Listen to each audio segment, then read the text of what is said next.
Forever Lost. The magic numbers, and the magic number is 104.9. Oh. XFM. I'm Ricky Gervais, with me, Steve Merchant and Karl Pilkington. Right, 2 more shows. 2 are off air for, I don't know how long. Is that 2 more including this one? Yeah, no. 2 more after yeah, no, it's right, this is one, and then there's another one. Right, 2 more and that's shows. the last one, there's Okay, 2 right. more shows, yeah. Including this one. We're starting now. Starting now. If I'd have said this at the end, it might have been ambiguous, That was but I've why said I it at the beginning, there's 2 hours, that's a whole show, Right. so there's 2 more shows. 2 more shows including this one? Yes, well, Okay. obviously. So 1 more show after It's this only one. 1:05. After this show, 1 more. Yeah, one more, yeah. Next week there's 1 more show, that means 2 altogether. Oh, no, it's only 1 more show. Good night. Okay. Now, it better be a good one, Karl. Have we got, Rockbusters? Yeah. To win those prizes? Check. Have we got Monkey News? Check. Is it a real Monkey News, or is it something that's is. slightly made Always up that is. you... What? Always is. We should check. Okay, Knob News? Here we've got a bit of knob news, yeah. I'm worried that Knob News, because it's only about penises, is a little bit sexist. Have we got any fanny facts? Can we sort that out for next week? I don't want to alienate our female audience. Welcome to Minge London. Good, I'm glad that's that. Well, brilliant. We've got a song with a story? Yeah, doing that. What is it? I don't want to sort of tell you what it is yet, because the song isn't that great, do you know what I mean? It's not a song that's like an XFM song, but every time I hear it on, say, like, Magic or whatever, Yeah. I have an argument. 105.4. Yeah, I have an argument with Suzanne that, you know, what I think it's about, and she says, don't be stupid, it's not about that, and I'll say, no, it is. And so we're gonna decide who's right. Yeah. Well, I don't know what song you're talking about, and I don't know what the argument is, but Suzanne's right. Definitely. No Well, doubt about it. We'll have a listen, but I'm hoping that once people sort of listen to it again with my thoughts every time Well, they hear this it, song sums up what people should think of you. It's don't believe a word. Alright? That's the sort of links I'm capable of. If that doesn't bag us as Sony, then nothing will. Thin Lizzy, don't believe a word on XFM 104.9. I'm gonna miss this show. It's been good. You won't be the only one. No, well, you know, so we'll come back again. Yeah, we've got a lot to do over the next few months, but maybe for Christmas or just after. But I still call Karl every day anyway. Oh, sure. I called him, a couple of days ago. Of course you do. And I went, it was the weekend, I went, what are you doing? He went, oh, just in Regent's Park and that. I went, what are you doing? He said, just going for, he went, oh, Jesus. I went, what? He went, a caterpillar just fell out of the sky. I went, what? He went, a caterpillar just fell out of the sky. God, it's there, it's wriggling around. I went, sure a bird didn't just drop it. He looked at it and went, oh yeah. There's a bird. Of course he did. Yeah. For a moment he thought caterpillars were raining from the sky. I thought I was in Chicken Licking. Yeah. Unbelievable. Why did you think a caterpillar had fallen out of the sky? I don't know, it just startled me a bit. I love Karl being I startled. like the idea of him straight on the phone to Trevor McDonald. Look, Trevor, there's caterpillars, insects falling out of the sky. They're falling out of the sky now. Put it on the news, quick. You sure there wasn't a bird? Oh, there was a bird. Yeah, sorry, Trev. Bye. But it was after, like, I hung up the phone and that from you, I sort of, sat there for a bit watching it.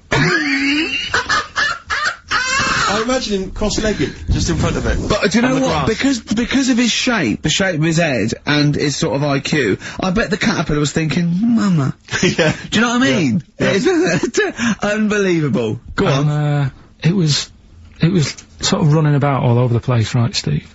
So the caterpillars have loads of feet and that, don't they? Wow!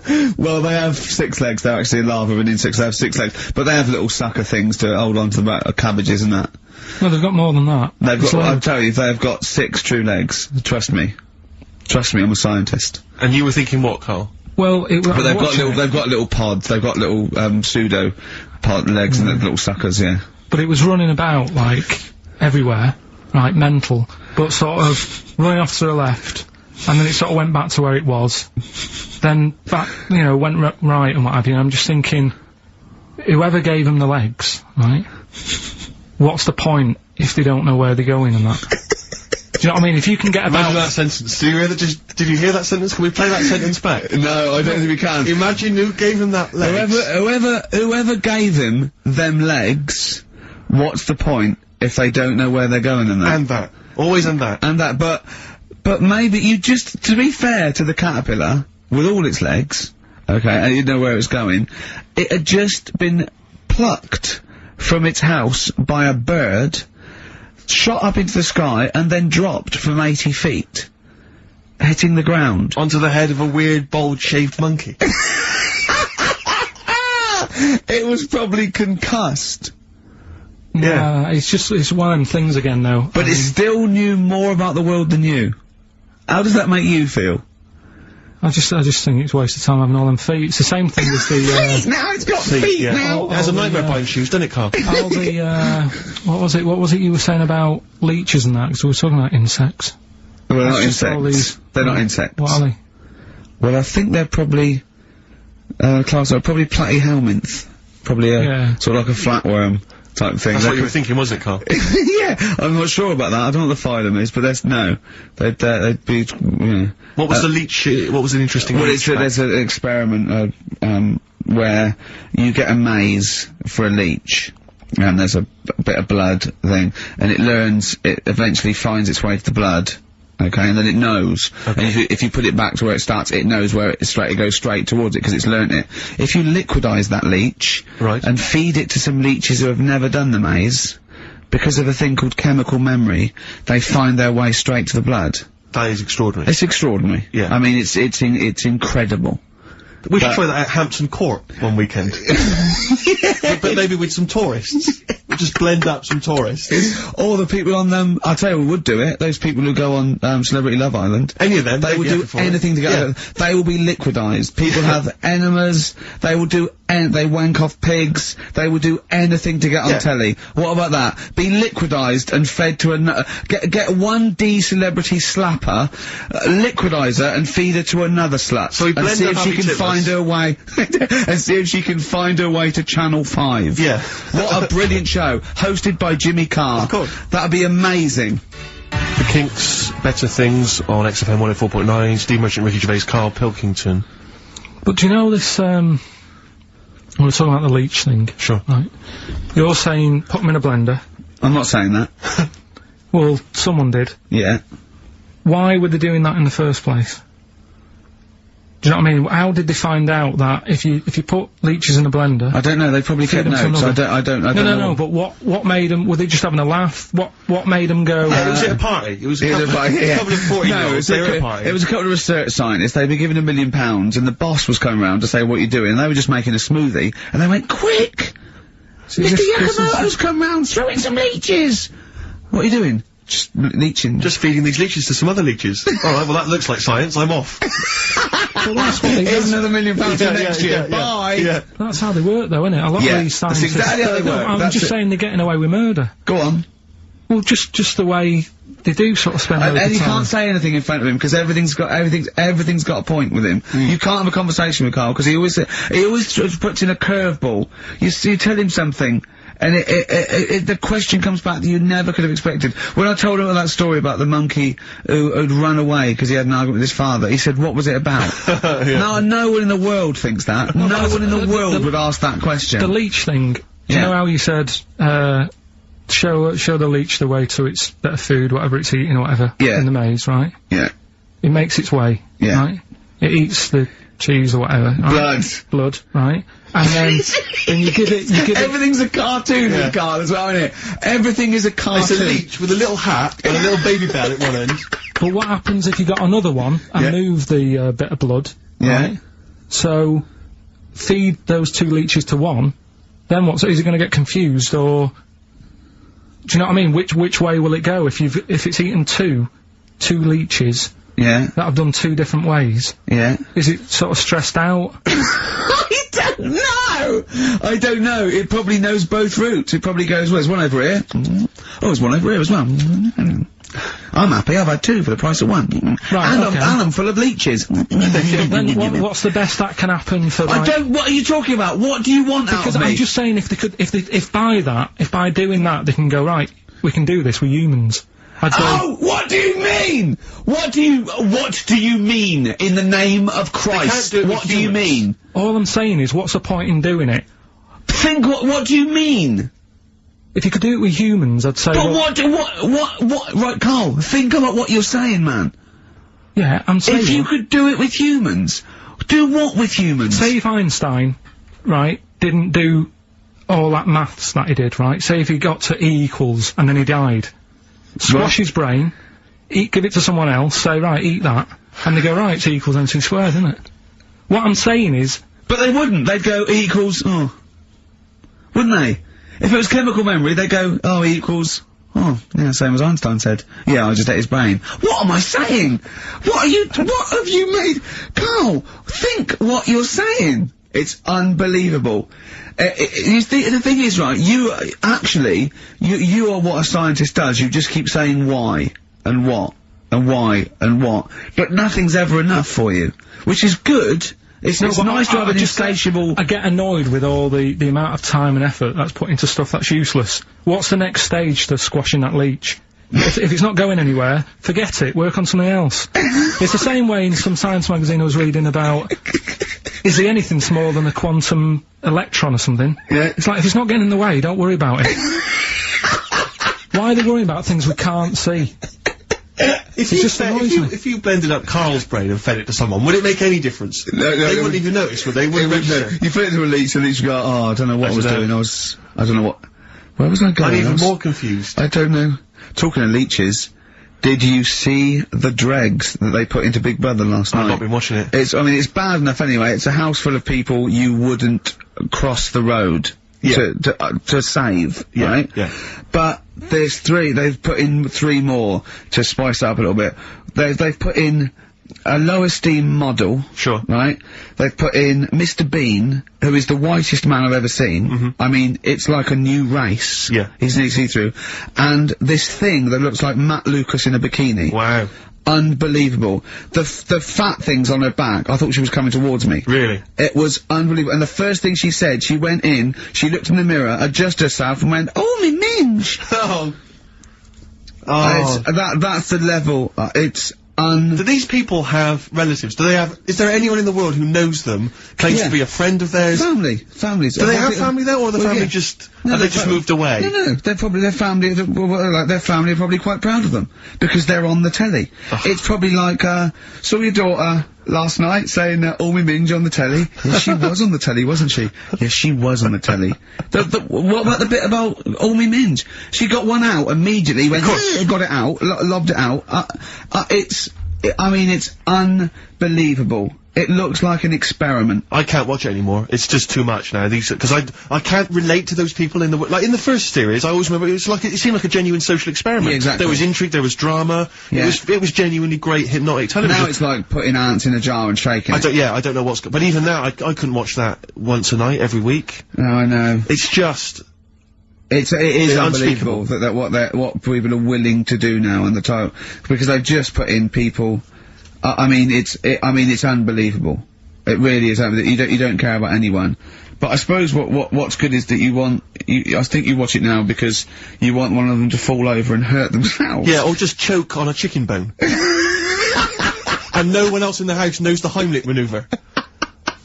That's a good idea, isn't it? Yeah, feed him more chicken. Send in more roast chicken. So we got a wonderful celebration for you. Pushing the Senses by Feeder on XFM. Ricky Gervais, Steve Merchant, Karl Pilkington. Alright? How you doing, Karl? I'm alright, yeah. Another holiday? Well, it wasn't holiday. Wasn't holiday. Well, it was. You had 5 days off work. Why isn't it holiday? You had 5 days not working for a living. You know how many days holiday gets a year now? 29. Oh, that's more than teachers, isn't it? It makes me sick. It makes me sick. Well, I know the kind of hours you work, Rick. It's mad. I mean, if you're not in work by midday, you're furious. No, but I mean, I'm always... 29's normal. For the normal working person. Yeah, but, you know... And anyway, it wasn't a proper holiday. I went to see my mum and dad. It's nice to see them and everything, but it's not holiday, is it? Why? It's not going away. It's not getting on a plane, is it? Going away. Oh, is that definitely a holiday? What happened before 1950? I don't know. Who used to go... Yeah, exactly. People used to go to Blackpool or Brighton. That was holiday. Yeah, but I didn't Where did you go? Went to Wales. There you go. Lovely holiday. Lovely holiday. Have a holiday in Wales. That's what they say, innit? Come to Wales and have a holiday. That's what they say, innit? So come to Wales and meet your parents. Come to Wales and have a lovely holiday. Well, anyway, it was good and that. It's always good to see him. Yeah. But, week off work. Do you know, like, my mum likes gnomes and stuff? Yeah. Right, of course she does. She's lived with one for 30 years. She said, you know, get your dad to take us to this park where they've got, like, you know, 6-foot gnomes and stuff, right? Have a walk about. Sounds like a nightmare. Sounds like a living nightmare. Keep an eye on Karl. So anyway. He stood still for 2 minutes, someone bought him. No, you can't buy them and that. It's like a little exhibition thing, right? And it's part of a hall, right? This big hall that you have to pay to get in, but we didn't want to see the hall, I just wanted to see the gnomes. Of course you did, yeah. So anyway, my dad says, yeah, well, we can get in there for free. Of course he did. Clever. Right? So we parked up on this little country lane, right? No one about. We walked How much down. did it go in? Like £2? About £3 each. Yeah. But he said, well, yeah, but if you don't have to pay, do you know what I mean? You enjoy it even more, don't you, when you're walking about and you think, I've got this £3 in my pocket, no one's having it. Yeah. Right? No, looking over shoulder for a bloke with a peak hat saying, can I see your ticket, please? I wouldn't enjoy it more, no. Go on. Yeah, but you don't worry about it, do you? You got a bit of money now then, Rick. You know that, you've changed. So anyway, so we had to walk across about 4 fields. For £3! Right? And, what happened was, we're walking through all these fields and what have you, big grass and muddy bits and all that, 'cause it'd been raining, and, climbing over fences and stuff. And we're in this field, right? And I look to my right, and there's about 30 cows all staring at us, right? And, Suzanne started to panic a bit. She said, we shouldn't be here. And Dad says, of course we can, we're allowed to go wherever we want, you know, all this land, it's, you know, it's Ramblers' rights and all that stuff. Yeah. And take him straight to cow if you want. Unattended. Serves him right for leaving him in the field unattended. I'm having one. Yeah. So keep us fed for a week. Anyway, these cows start surrounding us. Surrounding us. Oh, brilliant. Oh no. Face off. And Suzanne's panicking, going, this isn't right. We're not going to make it to the fence in time. They're moving fast on us, and they started sort of running a bit. Wow. And, it's like Dad some was kind of bovine West Side Story. Don't. A gang of cows coming at you. Don't worry about it and stuff. But, my dad had to sort of stand there and, like, wave a stick at him. Of course. And we got away, but Suzanne was, like, having a bit of a sweat on. You got away. And saying, you know, we could have got killed. Sure. And my dad saying, nah, it never happens. And I just wondered if it does, if there's a risk of... Yeah, it is rare, but, there's been a couple of cases of being trounced by cows. They're not aggressive, they sort of run through you. Well, they're aggressive if they've got a calf. Did they have kids? What? They had kids with them. Kids, yeah. That's goats you're thinking of. Yeah. Maybe they were trying to sneak into the gnome thing, and they were worried that, like, if too many people did it, like, they've got some cows, we can just sneak in where cows, no one's expecting cows. And the cows were going, walk upright like a human. Don't walk upright. They thought you'd blow their cover. Yeah. Yeah, people have been killed by cows before. Yeah, that was like the highlight, and then, So when you arrived there, you were presumably covered in mud, looking like something that had just come from Glastonbury, staggering around this exhibition. It wasn't that bad, it was just like a woods, and it had like a funny sort of funeral like a graveyard thing. Right. With bodies sort of hanging out the ground and that, and, we had these 6-foot gnomes. Right. And then we just set off again, walked back. But We're sure this wasn't a dream? No, it was good. But then I got back, right, Steve, and, called up Ricky. I said, right, you know, are you about? Have a chat and that. So he said, oh, just come round. It's a nice day. Have a drink and what have you. So I got round there at about 6:30, right? Go up to his door, knock on his door, right? He stood there with his tackle out. Oh. Yeah, and what did you make of that? What was wrong with that? What do you mean, what's wrong with that? Why were you looking at it? Why were you looking at it? I tried not to look at it. But again, you're always sort of attracted to it, aren't you? Kind of like... I've never been attracted to another man's tackle. I don't know what you mean. You can't help but have a little sly look. Well, especially when it's there. When you ring the bell, and I mean the one on the door, right? And that's hanging out. And does he dress to the left or the right? It was to the left, right? Yeah, it was left, yeah. Just popped it out of my shorts. For him. Just popped him out of the shorts. Should have seen the state of him. Shorts on, no top, cigar. Looked like someone out of The Sopranos. It was a mess. Yeah. And then, we sat on the balcony drinking wine, didn't we? Did you pop it back in, or was it still... Yeah, I popped it straight back in. I've got the laugh. Sure. I've got the laugh I wanted. Yeah. He walked in, he went, it's not that hot. Straight away. It's not that hot. Oh, brilliant. And, was that knob news, or was there more? No, it's got more knob news. That's just a taster. Just a taster. Listen, let's play some adverts, let's play some great music, and maybe we should have some early knob news. Early knob news coming up. Landed by Ben Folds on XFM. I'm Ricky Gervais, Steve Merchant, Karl Pilkington. We've had a couple of emails, Rick, saying that there have been reports of people actually being killed by cows. Yeah. So it is actually quite a lucky escape for Karl and his family. The worrying thing about that is it's tragic, and anyone dying unexpectedly, it's terrible. But what makes it worse is when it's something like being killed by cows, because there's a slight humour aspect. Yeah. Being, are they killed by a cow? Yeah. You know, like for example, if you were killed by a falling safe, Yeah. the vicar might laugh. Yes. That's my worry. Yeah. Well, I read a story in the paper of a man who, fell out of a window and died. He fell out of, he was like a third-story window and he fell out. But it was slightly amusing because at the time he was mooning. I know. For a laugh, he was mooning someone and he fell out. I know. So when he fell, like, even though it was tragic, he obviously had his trousers around his ankles and his arse out. I know, the thing, there was a kid who died, got hit by a truck mooning. But you know, the worst thing about that is, it's not funny enough to be killed for. No. Mooning isn't funny enough. No, it's just not a good enough gag. Do you know what I mean? It's a witless sort of thing to do, and then to be killed for it. If you'd just done a 2-hour impromptu Eddie Izzard style, you know, routine, and then you got tragically killed, that would sort of make sense. But doing something that's mooning, it's almost karmic, because it's such a bad joke. Yeah, it's exactly. like in some weird universal karmic way, it's like if you hadn't been mooning, maybe you wouldn't have got killed. I know. If you hadn't done such a lame joke, maybe you'd be okay. Yeah, but that's it. But it's not, you don't want to be walking along, you don't want to be walking through the garden and stand on a rake, and it flips up. And it hits you so hard. And it's like a boing noise as it hits you. and it hits you so hard that it kills you. It kills you, yeah. Or you fall out of a window and a cactus goes up your bum. I know, you're killed by a cactus up the arse. I know. Or you're at a concert and a fat woman stage dives. Yeah. And she just squashes you.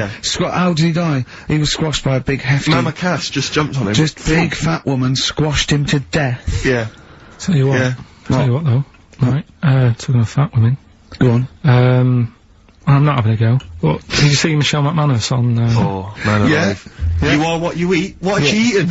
Girls allowed. Look it out. It was unbelievable. No, but to be fair, you know, she did eat her in her bikini, wasn't Yeah, well, yes, but she was always a little bit... Yeah, but do me a little bit. Well, no, she eats too much, right? But what I did like about it was that she had a go, you know, she did lose her... hard and that, yeah. Huh? I quite liked her at the end of it, really. Yeah, she's not an unpleasant woman, she's a lovely woman, but, I mean, like I said before, there was that interview in Heat magazine where she, you know, I tend to eat 11 packets of Doritos a night. Yeah.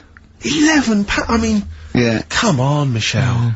That's too much, isn't it? Unless you're trying to win some kind of competition, like trying to find some kind of, you know, a golden ticket in one of the packets. There's no excuse. What could you possibly be trying to win to eat those every day? But it's not, it wasn't her who annoys me, it's that doctor in it, that woman, she does me head in. Yeah. I can't be doing with her the way, well, you know she's not actually officially a doctor, is she? No, and her bedside manner's not very good either. No, it's like the fear tactic that I think you want a little bit of... And what does she look like? I mean, she doesn't look like the sort of peak of health. She's got that weird sort of witch-like crone face. It can't be good for you hanging about all that poo all the time. She's always delving into that every other day. I used to be told, you know, don't mess about with dog poo because it can make you go blind. Yeah. It's constantly at it. Yeah, I know, yeah. Rubbing through it. And it annoys me the way it's like, you know, well, let's have a look at your poo, let's see if you're eating the wrong types of food. The person's about 33 stone. Yeah. It's obvious. Yeah. Do you know what I mean? Yeah. Don't need to look at that. It just wind, and I'll tell you the thing that, I mean, I've never had it done anyway, right? But the colonic thing. Did Michelle have that? I didn't see it. Yeah, she had that done. And they showing it, she sat there sort of lying down. She's like, oh. But I don't understand why people have that done anyway, unless you are sort of bunged up. Yeah, or you've got a cactus up there. Yeah. But the other thing is like the way, like it's a clear tube. Why do you need to, you know what I mean? Why do you need to see what's whizzing past? You know what I mean? Yeah. Like it's some sort of generation game. You've got to remember what's going past. Everything, then you win a prize. Why can't you just look at it in the bucket after and go, right, yeah? Well, why look at it at all? Why do you need to look at it? Well, it's... out of interest, isn't it? See what's come out, I don't know. So yeah, that's where that went. Oh, that's where I've been looking for that. Remote control. How does it work? I don't want to go into graphic detail, but they just send water up there, don't they? No, caffeine. Caffeine? Yeah, so it's like it's like a gallon of coffee. Wow. It goes up there, and it wants to come out immediately, obviously. And then it percolates. But when did that happen? How did someone sort of go, Tell you what you want to do. I think it was first invented on distraction. To win a car. I don't know, do I? I suppose they thought there's stuff up there that's not coming out. It's for, they find things up there. Though, isn't it? They did that thing that they find things up there that they swallowed when they were 5 and that, don't they? Lego bricks and stuff. Exactly, yeah, marbles. But I mean, meats and things can stay in there for, it gets caught in a little recess in your 30-foot of tubing. And, it doesn't come out. Talking of meats, I saw an advert on the way in today. Question to both of you. Who eats pepperami? I don't know. Have you ever eaten a pepperami? It's disgusting. I've never seen anyone eating a pepperami, buying one. I've never heard anyone say, delicious pepperami earlier. I don't associate it with anyone. I've never seen anyone eat When you one. think what is it, just sort of like, curdled, salty, it's sort of like, oh, do you want to try a big long blood bogey? Yeah. I won't, no, it lasts forever. Oh, that's scary then. Yeah. You just keep it. It's like keep it under your couch. It'll be just as nice in a year's time. It does look like something you'd find down the back of the oven when you were cleaning out. One of those Gordon Ramsay documentaries. Yeah. Yeah, exactly. But, because it's like, I always associate, it's pepperami, and it's those nutrition drinks, which are it looks like a dog food tin. I think it's just called something like nutrition or Nutri drink or something. Oh, yeah. And you always see some empty ones on a brick wall near a council estate. Oh, right. Which I think the only people who eat them are homeless people. Oh, really? I thought you were saying it's bodybuilders. No, it's because you buy these, you can see them in regular newsagents. It's not a bodybuilding I don't believe a homeless who's just got a quid because who runs in and buys an isotonic Nutri No, but drink. it's not isotonic. No, I think it's basically, if you don't want to eat a meal because you're too high on smack, it'll give you as much as you can possibly need, just to keep you alive until your next hit. And tell me, Steve, doesn't Special Brew do that? Or am I barking up the wrong tree with that? I don't know. Because they seem to be getting a lot of nutrition It from seems to me Special Brew. that the people who make Special Brew now, they've just resigned to the fact that it's only homeless people who are drinking it. It's like, well, we may as well just market it chiefly at them. What's the advertising? Takes the edge off when you can't find smack. Yeah. Yeah. Are you trying to sleep on Tottenham Court Road? Oh, God! New Order, World, XFM 104.9 with Gervais, Steve Merchant, Karl, Pilkington, and it's Knob News time. We're all very excited. Now, last week's Knob News was what, Karl? Do you remember it was a man who grew a knob on his arm? Sure. No, he didn't grow it there, did he? He put it there. Well, I know that, but, yeah. Just popped it on his arm. Yeah. Love it. Yeah. This week. That's just a recap of the week's news. Right now it's the headlines. Well, we talked about it before. Do you know the little mouse that had an ear on its back? Yeah. Sure. Right. Well, you thought he had a bad time, right? Listen to this one. Mouse walking about with us, sort of wearing a monkey's testicle. They're just having a laugh. This is what I mean about a lot of scientists. What are they doing? When's that going to come in handy? I don't know what you mean. Well, they were seeing if, say if a fella loses one, right? Yeah. Hitler or whatever. And they go, well, don't worry about it, we can sort you out. I don't know what the monkey's gonna do. Not unless they keep passing them on or whatever. But the actual monkey testicle was put on the mouse. And it worked. It worked for the mouse. But isn't it, I mean, isn't a monkey's testicle quite large in relation to a mouse? Would it not look like the mouse was on a space hopper or something? Oh yeah, it didn't look good. Well, they didn't put it where its testicles would be. No, they did. Like, well, how could it walk then? The ear was on his back, so he could just get about. Well, I don't know. But you don't know, do you? You just guessed. Did they grow the monkey's testicles where the mouse testicles would? Well, it looked stupid anywhere else, though, wouldn't it? Oh, whereas a mouse with monkey testicles, that's fine. Oh, you'd be showing off. You'd be alright. I'd prefer that than the ear. When that mouse gets put back in with the other mice, do the other mice go, George, you look different. Have you had anything done? But the weird thing is, as well, apparently it still works as a monkey. What? So, like, what are you talking about? Like the sperm and that was, it was still sort of monkey Of course sperm. It was. What are you talking about? Well, that's weird. But, what, Karl, it's only a thing to give it nutrients. That's all the thing they're testing. It's like grafting at that level. Right, what's your question? Because right. What do you think? It would change eventually, it would have changed into a mouse testicle, because it had been hanging round a mouse for so long. No, I thought the actual sperm of it, though, would be a mouse's. Why? Because it's hanging off a mouse. No, but your sperm is actually created in the testicles. So that's why it has to be outside your body, otherwise we put them in a nice little cage. But I'm guessing then that they've done this operation so that they can do it to humans. Yeah?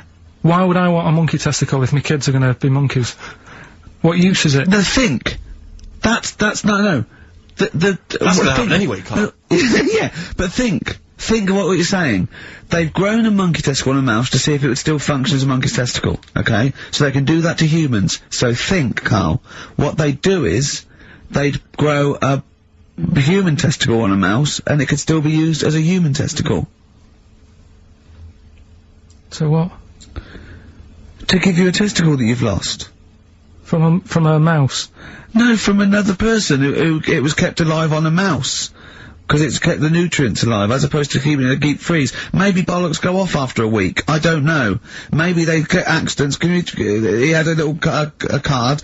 Do you donate your testicles? Yeah, I'll tell you what. No one needs testicles yet. Let's keep them on a mouse. You have yours ripped off in some sort of bizarre skiing accident. You go, well, you go in a Battersea Dog Town. You pick the ones you want. They can grow them on anything. They can grow them on a Dachshund. Bulldogs are growing them usually, that's where you see a bulldog. Usually that's waiting for an operate. What don't you understand, Karl? Hang on a minute, I thought this was knob news, not testicle time. I don't understand what this testicle time's not for another 10 minutes. Yeah. No, it's all sort of a bit linked and that though, isn't it? Well, sometimes it's linked to a mouse. But what do you think about, like, I don't know, testing stuff out like that? Is it worth it? Could you not just go straight from... But listen, Karl, I'm getting this information from you. No, if this was on Question Time and someone said there were, Dimbleby and Paxman or whatever said it, I'd think about it as a moral dilemma. You've just said you saw a mouse with a monkey testicle. What do you think of that? I don't think anything of it. I don't think anything of it is the answer, Karl, because I can't trust the info. I cannot trust anything that comes out of your mouth. Well, it's true, but it's just all this, it's the same thing, and it's the leeches in a blender, it's the fella looking at an electron, yeah. It's the mouse with an ear on its back. Yeah. I don't know what the point is. But you don't read on. Because I've seen you read somewhere, and you go and look at that. Man survives on eating knee. And I go, what else? You go, I didn't read on. You look at the mouse with the ear on the back, and you just think, that must be murder at a concert. You don't think, No, I just think, is it worth sort of wasting you think he swallowed someone's ear? He gnawed it away and swallowed it, and it's just in his system? Yeah. No, I just get a bit sad about the mice and... I agree, I mean, that is sad, yeah. Of course, anything like that is awful. But saying that, I remember ages ago, they have a load of people on Oxford Street, don't know if you've seen them, where they get you to sign stuff. Yeah. And the woman got annoyed with me, right, because she was saying about, drugs with animals, testing them out, and stuff like that, which is bad. Yeah. And I was saying, yeah, it's really bad, and I was looking at the pictures and that. But I said, what would happen, if like, the drugs, aspirin, and the monkey's got headache, is it such a bad thing? She got annoyed, didn't want to listen anymore. It's a good point, though, isn't it? At what point is it cruel to test stuff out and things? Yeah. Give it some Nurofen. It's happy. Yeah, well, I bet that mouse had, headache. Because everything must have been loud. The other mice squeaking must have done its head in. Yeah. Oh, that would give him a Nurofen. Turn that radio down. Give him a Nurofen, please. But listen, are we gonna get, Rockbusters out of the way quickly? Go on then, quickly. Might as well do it, it's not gonna take long, is it? Right then, so, 3 clues and that. Yeah. Initials of a band and artist. Yeah. You can win some stuff. Steve can go through the... Ladder 49 better be in there. Oh, let me just quickly, It's Ladder 49. You get on with those clues and I'll tell you what's happening. And this is the last time, the winner of this... No, we'll do it again next week. Oh, is it? And then there'll be 6 people and we just draw someone out of a hat to win the signed Homer, the, Nigel Tufnell, and the Asses for Animals. Right, you ready then? But they've got great prizes. They've got Alias, they've got They have. They've got Alias, they've got The Aviator, a Batman cartoon series, M. Night Shyamalan's The Village, atrocious film, and Ladder 49, there it is. Brilliant. It's in there. Joaquin Phoenix, John Travolta. Their greatest challenge lies in rescuing one of their own. Brilliant. Go on then, Carl. Right, the first one then. When I'm ill, I throw up horse food. When I'm ill, I throw up horse food. How can that work? What's going on there?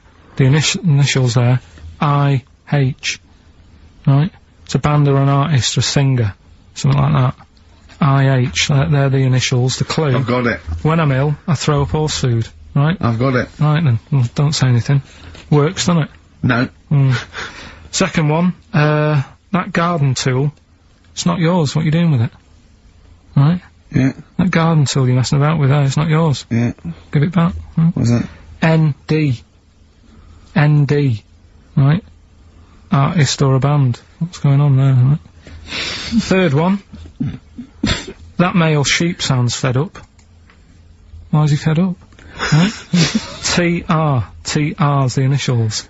That male sheep sounds fed up. What's going on? If you know the answers to them three, email in ricky.gervais@xfm.co.uk, or you can text in 83XFM. Right? Great prizes. You can win yourself a copy of Ladder 49. Foo Fighters. Best of You on XFM 104.9. Alright, Carl, you calm down now about science. It just does me head in, a lot of this stuff. I think I would have been better off sort of growing up in the 1940s or something. Why? Where there isn't as much science going on, people just live, don't they, for the moment. So you know what I mean? well, what if you'd had to go to the war? What? Right, maybe 1945, then I'd be happier. Just after the war. Just that bit after the war and before they started messing What age? about. What year would you want to be born? When was the war over? 45. Right. 46 then. But there's Born rationing. 46. There's rationing for another 10 years. 56 then. But there's a lot of science going on. Oh, forget it. It just annoys me, all the messing about. They're always messing about with stuff, and I sometimes think, is it doing any good? Is what I mean. Mouse with ears, mouse with monkey's testicles. They're messing about with a mammoth now. Go on.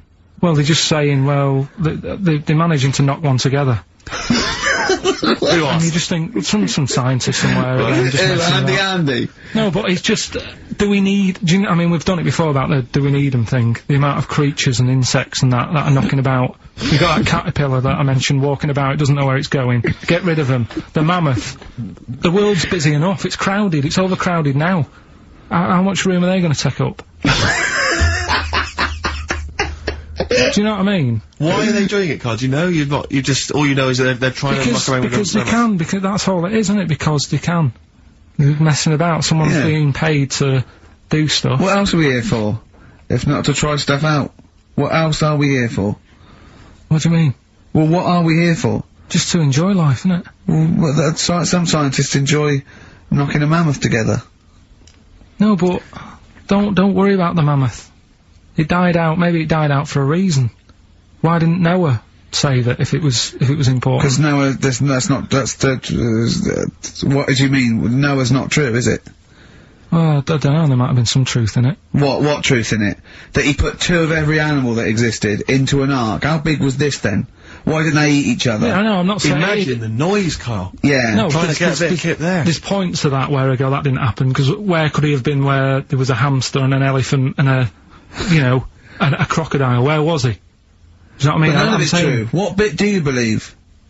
What do you mean? It got a bit wet. What are we talking about? The mammoth or the... No. What is up with you? No, it's just that we had a lot... seriously, have you got brain damage? No, it's just that we had a lot of topics going on there. I just don't know which were... No, we were talking about Noah. And then you suddenly go, I know where did we... What? The mammoth or Noah? What? What is it? None of it's true. What? Think of it. Oh, God. Think of the first thing. Build an ark. Alright. Can I just clarify, what's an ark? It's a big boat thing. Right. I've never had any experience of carpentry. Just build a big boat thing. But I don't make... Just have a go, don't worry, you'll be alright, I'll make sure it's alright. But once I've built that, I mean, how big shall I build it? What am I... Very big, it needs every animal, 2 of every animal. Go on. Every Oh, animal. in the boat building, fair enough. I told you to make it big. Right. Don't worry about the fish, they can swim. Okay, but so All what's the thing? birds. Like, Get the flightless ones though, they're drowned. Get the flightless ones. They would not the penguins, they're flightless but they can swim. But all other animals. I should be writing this down. But why, I mean, wouldn't you have took that opportunity to go, right, you know, forget the, you know, whatever. Mind you, the jellyfish didn't need to get in it, did it? But there's other animals where you can We go, don't need to be here. No. Because Karl is actually having a little argument with his own head. It's like, you remember that comic strip, The Numbskulls? Yeah. Where there's loads of people in there doing different stuff, that he can hear them. Yeah. And sometimes his own mind puts him off. Yeah. Like just then, he has an argument with himself and it puts him off. Right, what's your question? I'm just saying, don't mess about with a mammoth. Whoa! Good, Okay. well, what a platform, it's good. You know, we've got a radio show, we've got our own radio show. People are spending money to advertise it, people are actually bothering to listen, and the words of wisdom coming out of your mouth is don't mess around with a mammoth. Brilliant. Great. No, but just going back to, You like, sound just like Bob Geldof. Oh. I can't be bothered with this. He's trying to say- What? What can't you be bothered with? Just because I think I've got a good point. What? Don't mess around with a mammoth. That's not anything. the point. Don't put your daughter on the stage, missing word. Well, what are you talking about? It's just that I think there's too many animals knocking about. I mean, I know you love your cat and what have you. Waste of time though. What do they do? Well, they frighten you. Well, yours is mental though, isn't it? He's sitting there, and the cat right behind him, and he nearly shut himself. Well, your cat is crazy, it does go through, it loves, because it's got claws, big old claws. Of course they have, it's a cat. Yeah, but no, most cats don't come leaping at your ghoulies every time you sit down with a lovely warm hot cup of tea. Aren't they pointless though, Steve? Well, I've always had a problem with pets generally, the idea of But pets. cats the most. I was saying to Ricky about, I don't know why, out of all the animals that Dick Whittington could have took with him on his journey. Again. Forget the cat. Forget it. What's he gonna do? Okay, you've got to walk to London because the streets are paved with gold. You can take any animal, what do you take? It wouldn't be a cat, because it would keep wandering off. You do double the distance. Trying to get it back. Come here. They don't listen to you. I can't be dealing with them. I agree that you don't get enough affection back from a cat. A dog, it loves you, it can't get enough of you, but cats, they're very snooty. Well, they're cool, aren't they, cats? They're cool, independent. I like dogs as well, I like all animals. What would you take with you? What if I was Dick Whittington? Yeah. And where's he walking from? Like, what? I don't know, wasn't it Bristol to London or something? I don't know. Again, it's a bit hazy. This isn't well documented. But couldn't he, I mean, why is he taking a pet and not a mate who... I'm not interested. I try and learn and you don't help. There's a track from the new Amy Mann album, The Forgotten Arm. It's called She Really Wants You. XFM 104.9, Ricky Gervais, Steve Merchant, Karl, Pilkington. Brilliant. Talking about, technology, sometimes being a waste of time. Yeah. You know, when you came round the other night, before you came round, I'm sitting there, just at the computer. It's a hot day, wasn't it? As you know, I was in my shorts. I was tucked in. I didn't get them out till you came round. Just my own business. Jane had got some wax strips, and she went, "Oh, let me just do your back." I went, "No. I haven't got a hairy back. I've got a couple of wispy hairs on my shoulders, probably about 20 either side. Nothing to worry about. It's not like I look one of those people that's like a gorilla on the beach." I assume your back looks a little bit like Karl's head. Exactly, yeah. And so I just do this. I went, no, she put it on my back, and she ripped it off. I went, forget it. She went, I've got to do the other side now. I said, forget it. Oh God. I let her do the other side. It's ridiculous. It's so painful. And I've hardly got any hairs on the back, right? So, it made me think of something that I'd heard about. There's a thing that you can do, and I don't know why, for people with really hairy backs, and people who are hairy all over, okay, called back, crack, and sack. They do your back, and there's some people that do look like little monkeys. Yeah. Right? Yeah. They do your back, they do your arse crack, and they do your balls. Oh. In that order. Again! Always a question that doesn't matter. No, it does, because what I'm saying is it done from the top all the way down? It's not done in one! What do you think? This is huge 30-foot Band-Aid type thing that you're wrapped in and then pulled. It's done a little bit at a time, isn't it? Right, well, again, it still matters which order. Because if it hurts your back, it's definitely going to hurt the sack. That's what I'm saying. I think... What is it called? Back... Crack and sack. Or sack, crack and back. No, it's called back, crack. I don't know. It's probably a marketing person said we've got it in order. You could probably choose which order you want them in, Karl. It's back, crack and sack. It should be sack. Sack, crack, back. Definitely. It should be sold like that. Why? Because like I say, if you're lying there, look, you've had half of your back done. If you went, oh, forget it, right, there is no way you're gonna have the sack done. Is it? No. I'm sorry, I wouldn't have the crack and sack done anyway. I don't know why people I'm not gonna have a back done, it doesn't need doing. Where are people going where they've got to worry about the condition of the sack? At what event do you go to and you go, I've got to look sharp. I've got to look the part today. I don't know. The sack done. Nudists? No, because they're about being natural and that, isn't it? Normally they are airy, like that woman on holiday. Yeah, the women are, the men aren't. No, I don't know. Yeah, they all are sort of pretty airy. They believe in just leaving the body as it is. I think little gay fellas love it, don't they? Why are you looking at me? I don't know. I don't know. You're a little gay fella, and you've had it done. Yeah, text in. Just text in. What's the text thing? 83XFM. Just text in. You know, tell us what. I don't know. Is there any information that we're missing? Is it painful? I assume so. Of course it is. Why did you get it done? That's the question. Why did you get it done? Yeah, why is it important to have a hairless arse? Touring breaks on XFM. Ricky Gervais, Steve and Karl Pilkington. Karl, are we doing your story with a song? Is that what you want to do? Yeah. Well, excited about it. Like what was it the other week? We did Babushka. Did Babushka. Yeah. Pinball Wizard. You said if he's deaf, dumb and blind, he doesn't even know he's playing pinball, which is... I just don't go to putting money in it. That's all I'm saying. Let him play pinball, but don't waste 20p or whatever. Good point. This week, right, do you know I was saying... It is a good point, actually. It is a good point. Again, though, it wasn't a documentary. It was didn't really happen. Yeah, well...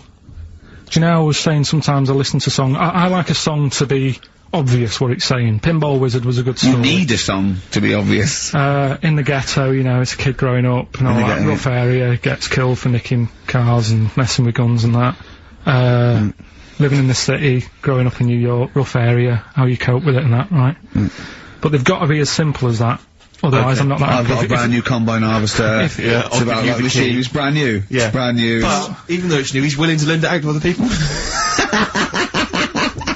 No, but what I mean is, if you start trying to be clever, the story's lost on you, innit? Yeah. Not necessarily me or Rick, but yeah, sure. Go on, we know what you mean. Go on. On Primates, yeah. Well, this song here, right, it's not an XFM song, and you'll probably hate the song, to be honest. Go on, what is it? What's the song? Yeah. It's Wonderful Tonight. Alright? Eric Clapton. Okay, it's alright. It's a sort of nothing, bluesy sort of ballad from the late 70s. Yeah, it's alright. But I'm always arguing with Suzanne, because every time I hear it, I'm getting different pictures in my head. Yeah. Of, like, what's going on, right? Okay. And I'm convinced it's about, like, this little crippled fella in a wheelchair, right? And he's knocking about with his wife. And we don't say cripple anymore, do we, Steve? Do we say cripple? I don't think we've said that since, 70s? I think this was 70s when we stopped. Alright, just a little fella in a wheelchair then. Okay. And the story's all sort of, you know, how he's being pushed about by his... Again, that's not literally. By his wife, she's wheeling him about, what do you mean? She's wheeling him about, they go to a party, everyone sort of looks round and looks at him. What makes you think that he's in a wheelchair? What's the clues? What's the words? There's loads of little things. There's like, well, like I say, something about his wife walking around with me and all that. Well, of course she is. She's pushing him about. But walking around. If someone said, "Oh, she was walking around with me," I'd think they were both walking round. There's a few. But that's not. Well, there must be another. There must be a reason why you suddenly thought that fella's in a wheelchair. Right. My wife's walking around with me. Put on your makeup, and I feel alright. No, and she's always saying, "Do you feel alright?" And that she's always asking him how he is. Yeah, but she's just listen. Let me play, right? And try and picture the scene, right? But now I'm only thinking of a little fella in a wheelchair. Well, have a listen to it, and you know, just everything that's being said. Okay. Understand why I'm thinking what I'm thinking. No, never. Is that it? Yeah, there's no clue. But the thing is, that's what I'm picturing. But that doesn't mean it happened. You picture people that are half man, half moth. It doesn't mean it's possible. Do you know what I mean, Karl? What you think is usually not true. Suzanne is totally right. There is no reason. I have never, ever thought that Eric Clapton was singing about a little fella in a wheelchair. And the one clue in that, there's two, isn't there? Are you alright? Oh, let me say that, little cripple. Right, and, I'll give her the car keys. Oh, why's she driving? He ain't got any legs. Pushing him around and that. No, pushing him around. So we'll do one more next week then. Okay. Jack Johnson on XFM. Karl. Right. Yeah, we were talking briefly earlier about something that you've been reading. Well, it's just that you're always having a go at me saying, you know, you're never happy. True. You know, what cheers you up, what's the best thing that can happen for you and stuff like that, right? Sorry, I have never said to you what's the best thing that can happen for you. No, but I'm like trying to encourage you. Steve's, yeah, and you have a bit. I've started reading more and I'm doing more science stuff, even though some of it does me head in, like I say. Knowledge is almost annoying. Right, knowing about that mammoth is Think annoying. about being a quote. Yeah. Think that if I have seen furthers crossed on the shoulder of giants, we will fight them on the beaches. E equals MC squared. Knowledge is annoying. Yeah. That's an amazing one. Karl Pilkington, 2005. No, but it can get you down, can't it? Go on then. Knowing stuff that's going on. Yeah, knowing stuff. But sometimes anyway. I don't want to have stuff in my head. When I read a horrible story or someone tells me, I wish I didn't know it. Yeah. Yeah, that's all I'm saying. But, at the same time, there was something in the paper about, things to do before you die. And it was just stuff that I sort of looked at, I thought, don't want to do that, cross that off, not bothering with that. At number one, you always know what's at number one, it's the same thing every time. Swim with dolphins. Yeah. Don't know why. Do you want to do that? What's going on down there that it's so good? What do we not know about? I mean, yeah, it'd be fun. I'd love to, sort of encounter most animals, to be honest. I mean, there's be a few animals on the top of the list. I'd rather hang out with a bunch of chimps. I wonder if it's, you're down there with dolphins, and you're swimming with them, and then they sort of, they click away, click. And they tell you a secret. You go into they lead you into a cave, right? But down there, it's like being at, like, Rolling Stones' house in the 1970s. It's They're like, smoking. There's drink, there's women, Yeah, there's don't tell 'em. bars. There's like, They're eating tuna, they're loving tuna. they love it, but they can speak. They go, oh, this clicking stuff, it's nonsense. We're Yeah. in a wild time, then go berserk, go crazy. It's 24 hours of non-stop debauchery. I think it's spiritual, But isn't never it? mention it to anyone else. It's incredible, because you know they're so intelligent, and, you know... Do you know about dolphins, though, how intelligent they are? Well, people keep saying that, but what have they done? Do you know what I mean? Why, what has someone done that they've gone, they spoke, you know, I've read a book by a dolphin or whatever, what have they done that makes them so bright? It's the same way they go, you know, they look after you, they save you and that. There's got to be one bad un in that bunch. Of course they're... Sorry, I wasn't suggesting they're all flipper. I'm not just they're constantly going round the oceans trying to save people. I mean, they're intelligent, you know. In what way? What do you mean, in what way? Well, what do you mean, why do, because why they do pass people keep tests, saying they're bright? because of the things they can achieve and learn, Like and, what? and, well, they can tell shapes, objects, colours. Sorry, Karl, I mean, they're no match for you. They're not as clever as you, they're way down the list, that. But it's all relative, isn't it? For a non-human, they're doing okay. They're up there with chimps, you know. So what do you want to do before you die? Any achievements you want to have? Well, if I'm ill, I'd prefer to go to the doctors than to go with the dolphins. Yeah. Why are you suddenly ill? It's not, when they say things to do before you die, they don't literally mean the day before. They mean you croak it. that you want to experience life. You can do it over the next 20 Is years. that what you thought you meant? Like, literally Is the that 24 what you hours meant? before Like you a die? priest there going, give me the lift. What is it, Grandad? Dolphins. You know, no fit state, Grandad. Get me in the water. Get me down to Brighton. What do you think that list means? Well, yeah, that, you know, before you die. You're incredible, Karl. Amazing. You're all this time. Things to do before you die. That's why he doesn't want to do any of them. Didn't you think it was a bit extraordinary that you had to try and swim with dolphins and visit Disneyland and climb Mount Kilimanjaro all in the same afternoon? That's why I said to you, I would be in no mood for a dip. That's incredible! Always a new twist on things. Always a new twist on things.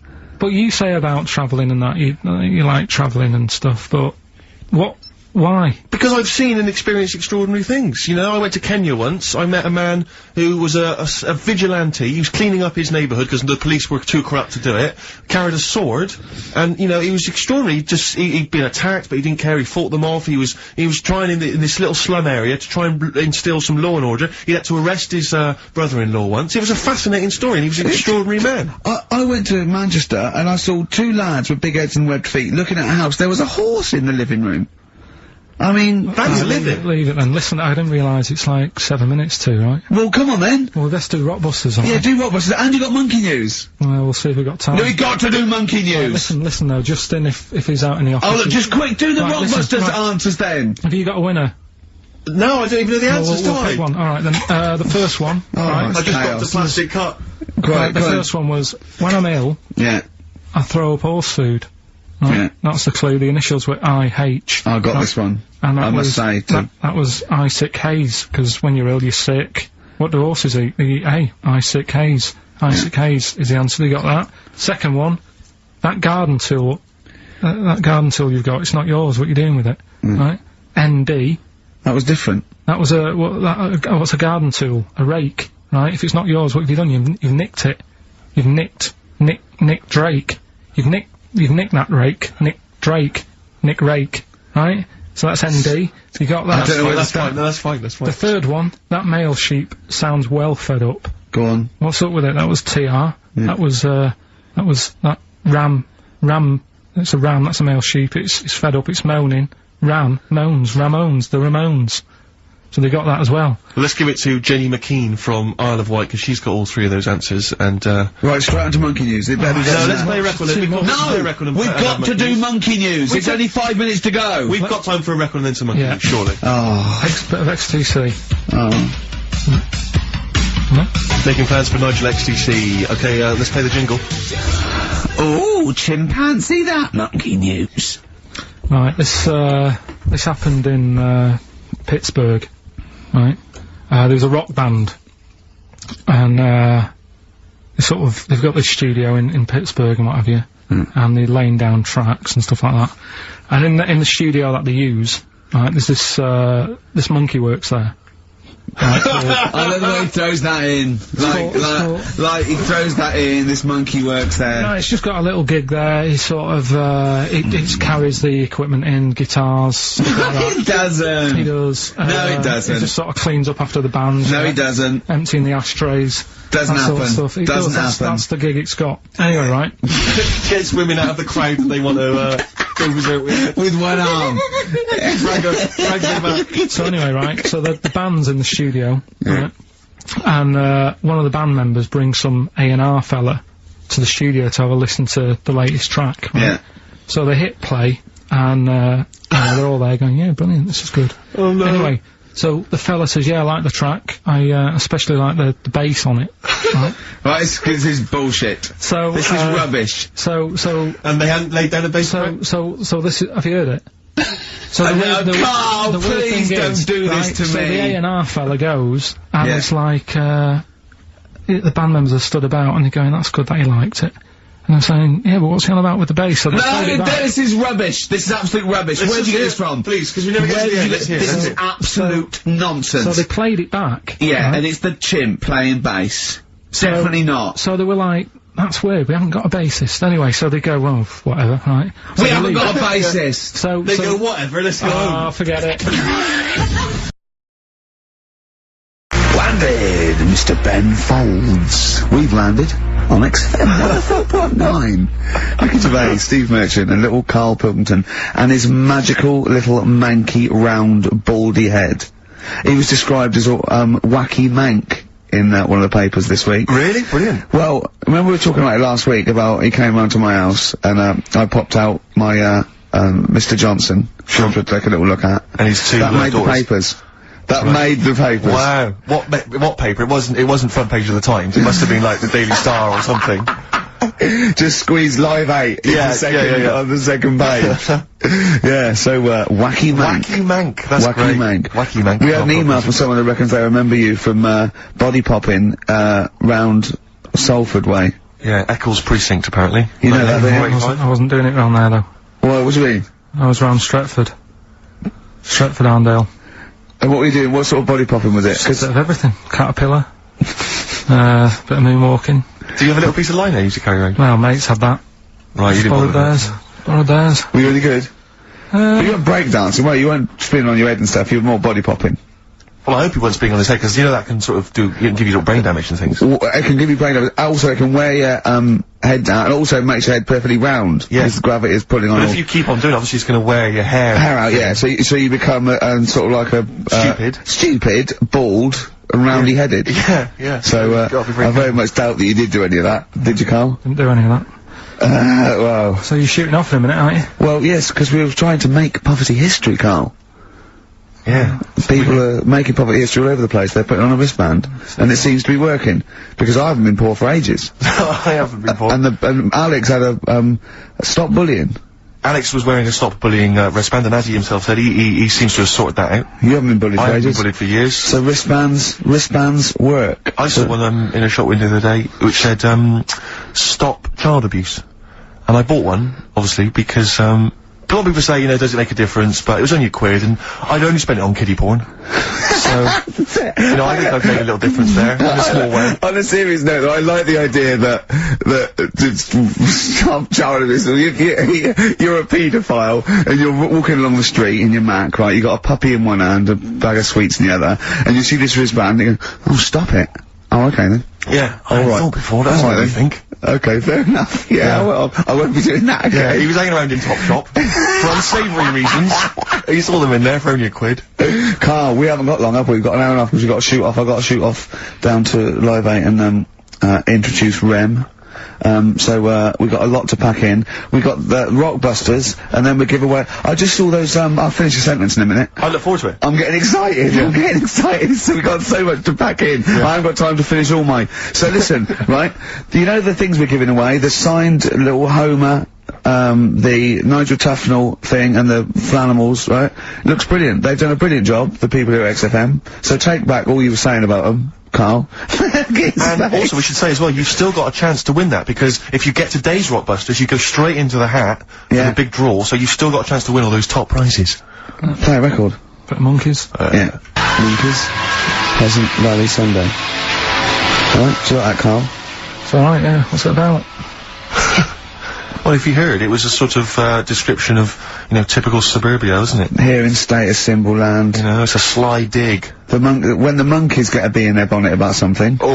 You better not. You do not want to be on the receiving end of that. Yeah. We've got a good song with a story later. Go on, what we got? Don't want to tell you yet. Alright. Now, is it as pitiful as last week's, where you somehow misheard that Eric Clapton song? What was the Eric Clapton song? Well, Wonderful Tonight, and he was convinced it was about a bloke in a wheelchair for no reason. No evidence at all. Other than she's walking around with me. Yeah. Well, yeah, walking around with me. No. I I walk mean, into a room and everyone's head turns Yeah. to look at her, which she didn't seem to Helps hear. him to bed. because he's drunk. He's had a few. Never mind. Yeah, well, you're totally wrong. Big day, Okay. Karl, though, isn't it? Because you know, there's lots going on, and I know Karl's very important for him that he champions Live 8. I don't know what's going on. I don't know what. I am sick of it, to be honest. Sick of what? Just sick of reading about it. Sick of this Live 8 thing. Sick of it all. Brilliant. Fed up with it. What annoys you Fed up with it. particularly? It's not only that today, though, is it? On the way in today, right? Saw a gay fella on a Is that bike. weird? On a bike, rushing. What time did the gay march start? What time did it have to be? Why are you looking at me? I don't know. No, but he was rushing, left it late, so he'd had a late night again. So my point's right about him. What was your point about, just to people who've just tuned in? Well, the fact that they go out late, so, you know, they sort of have a nice night out from about 11:30. They're ironing the jeans at like... in their jeans! They're leather trousers. But anyway, right, so... They're cutting the back out of their leather trousers about 10:30 at night. I'm on the way in, right, and I see one stressed out rushing, right, on a racer, wearing high heels. Oh, I love you. He's 50's dad, isn't he? He's angry. He's just angry. If you're a gay fella and you're proud to be gay, but you also want to make poverty history, you don't know what to do today, do you? You're all racing all over the place. Must be murder. It seems a bit unfortunate that they've put them on the same day. Yeah. Well, you can get little leather studded wristbands that say make poverty history. Yeah. So you know, you can join in on both You parts. could kill two birds at one stone. Yeah. But why is Live 8 stressing you out? It's probably a good cause. You must have, you know, I know we've discussed this in the past and you don't really know what you're talking about, but... I mean, maybe that's the problem. I'm just, I don't know. I mean, I could have told them ages ago that there was no way that they were going to pay it back. I knew that was going to happen. I love that. But they didn't consult you, did they? When they were handing out this money willy-nilly to people who were dying, you could have had a quiet word with them. All I'm saying is... You could have said to Harold Wilson, Harold, you're not going to get this back, mate. You are not going to get this back, mate. When I wanted a mortgage, I had to supply 3 wage slips, is what I'm saying. I was double-checked out loads of times. I'd like to see, have you ever seen that guy Alvin Hall, who gives financial advice to perhaps teenagers who don't know how to spend their money wisely? Alright. Perhaps like send him over there. He's the guy with the bow tie. Oh, yeah, You know what I mean? Yeah. Send him over there and just sort of have a chat with him and say, you know, make a list of what you're spending it on. So it is basically, will you be annoyed if they drop all debt and double aid and everything? No, because, I mean, you know, people sometimes need help and that, don't they? You've got to help people out, but Yeah. it's how many times is the thing. You know what I mean? Let them off.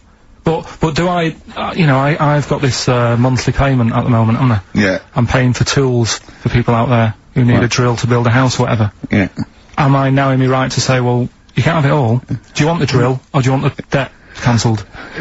This is what I'm saying. I'm just, you know, I'm all happy to help people out. Do you think they're taking us for a mug? Is that what you think you might be taking? We'll see, won't we? Time will tell, won't we? You know what I mean? If next year at the same time, Geldof's putting on another gig, I'll go, what's going on now? Geldof putting on another gig! And the mean fiddler! What's going on now? I think you're missing out on the true meaning of today, Karl, which is an opportunity to see Keane for free. I think that's the problem. No, I don't want to go. I don't like crowds and that, do I? Right. Can't be dealing with that. Don't like big crowds. People, because I was talking to people at work about it, and they were saying, oh, you know, it's a big occasion, it's one of them events, like, you've got to be down there, because in years to come, when they say, you know, were you there, I don't see what's good about having a memory being stuck in a crowd of 150,000 people. I prefer to do something nice. Say if I have like a nice cake and a cup of tea, right? In years to come, when they go, do you remember that day when we were all cramped and what have you? I'll go, no, I was having a nice cake and a cup of tea. So I've got a nicer memory than them. So I believe in doing something nice on a big occasion, do you know what I mean, on a special day. Do something nice, remember that. The thing is, you have got a nicer memory than them, because when you look back and they say what you're doing 20 years ago, your memory will tell you you were actually having a cup of tea and a cake, but with a chimpanzee that could talk English. That's what your memory will tell you. You go, oh, I was out with my mate. I was out with my mate Marty, he's a chimp. And it just, you'll be in cuckoo land by the time you're 50. You'll be just, going, that was great that day, remember? Suzanne, I don't know what I'm talking to Suzanne, she's left you. She's left you, she's had enough of you waking up. Well, she's down in Hyde Park watching Bed-Shaped live. She's not worried about cake and a cup of tea. Have you ever done a march or anything though? Have you ever sort of... What are you saying? Have you, you know, you're having a go at me for not getting behind it all, right? Which I am, because I've got more standing orders going out my account for charities than anything, right? But, have you ever got behind a problem? No. I don't think I have, to be fair, no. No, I am quite slack in that respect. It does take a lot of effort though, doesn't it? Well, it depends. What sort? Well, you know, if you're going to do one of those walks from John O'Groats to Land's End or something, that's a lot of time commitment. There's one, I tell you what, there is one that looks alright. On, Portland Place, just off Oxford Street, there's always, just a little Chinese fella sat on the pavement, right? Oh, I've seen him, yeah. What's that all about? Yeah. He's just sat there with a poster, but you don't know what it's for, because it's in Chinese. Yeah. So he's just always sat there. But for me, that's the sort of march I want, where you just, And he's only there when it's sunny. If it's raining, they don't bother. I tell a lie, I did pop down when all those women walked through London in their bras. Embrace